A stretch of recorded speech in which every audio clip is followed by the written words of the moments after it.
তো তখন তৃণমূল করতাম আমি, তখন তো আমি তৃণমূল করতাম। দেখুন স্টেট পুলিশের সিকিউরিটি আছে, আমি তো এখন খেয়াল করে এটা দেখলাম। ক্যান্সারে নেই আর ভয়, NCRI হবে এর জয়। আপনাদের ভরসায় নেতাজি সুভাষচন্দ্র বোস ক্যান্সার হসপিটাল। তখন তো তৃণমূল করছিলাম আমি, তখন এ মিছিলে সনত ছিল, পার্থভৌমিকও ছিল, ওইটা কেটে এইটা দেখিয়েছে শুধু।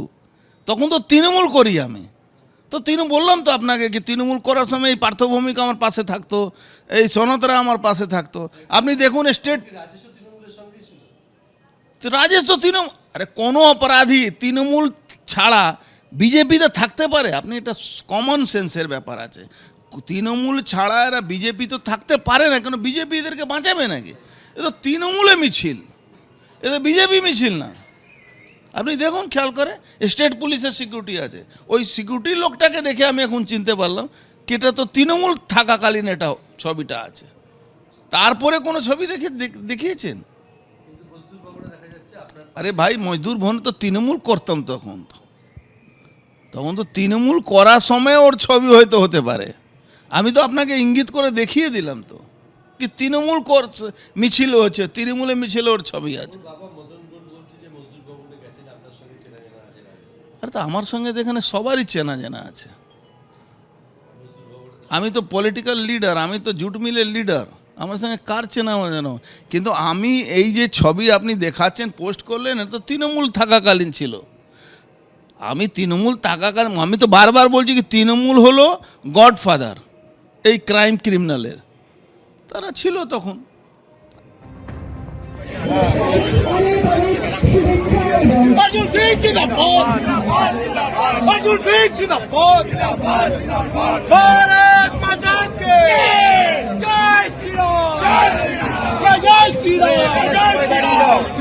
অর্থাৎ আপনারা শুনলেন যেটা দাবি করছেন অর্জুন সিং, যেটা তৃণমূলের মিছিল, কিন্তু তৃণমূলের মিছিলে কিভাবে জয় শ্রীরাম স্লোগান উঠলো, ভারত মাতা কি জয় স্লোগান শোনা গেল, ধ্বনি উঠলো? প্রশ্নটা তো এটা নিয়ে, আর এই প্রশ্নই করছেন সোমনাথ শ্যাম, জগদ্দলের তৃণমূল বিধায়ক।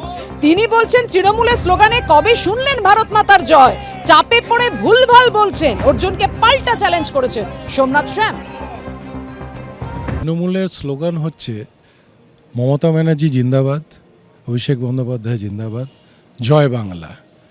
আপনি কবে শুনলেন যে তৃণমূলের স্লোগান ভারত মাতা কি জয়? ওই যে ভিডিওটা যেটা আজকে ভাইরাল হয়েছে, সেই ভিডিওটাতে অর্জুন, তার পাশে ওই খুনি রাজেশ, এবং ওখানে বিজেপি স্লোগান লাগছে। সেটা ওনাকে বলুন ভালো করে দেখে নিতে। উনি অ্যাকচুয়ালি চাপে পড়ে না ভুলভাল বকা আরম্ভ করে দিয়েছে। ওর অফিসে একা, ওর পাশে দাঁড়িয়ে যে খুনি সে দাঁড়িয়ে ভিডিওতে দেখা যাচ্ছে, এবং ওর এই খুন হওয়ার আগে ওই মজদুর ভবনে এরা সবাই গেছিল, সেখানে মিটিং হয়েছে, উনি সিদ্ধান্ত দিয়ে নির্দেশ দিয়েছে এই খুনটা করার জন্যে। একটা নয়, উনি আরও নির্দেশ দিয়েছে, তার মধ্যে এই খুনটা হয়ে গেছে, সবাই সিসিটিভি ফুটেজে এসে গেছে। সেটাই হচ্ছে অর্জুনের এখন মাথা ব্যথা, কী করে এলো সিসিটিভি ফুটেজ। ক্যামেরায় প্রবীর সামন্তের সঙ্গে পার্থপ্রতিম ঘোষ, এবিপি আনন্দ, কলকাতা।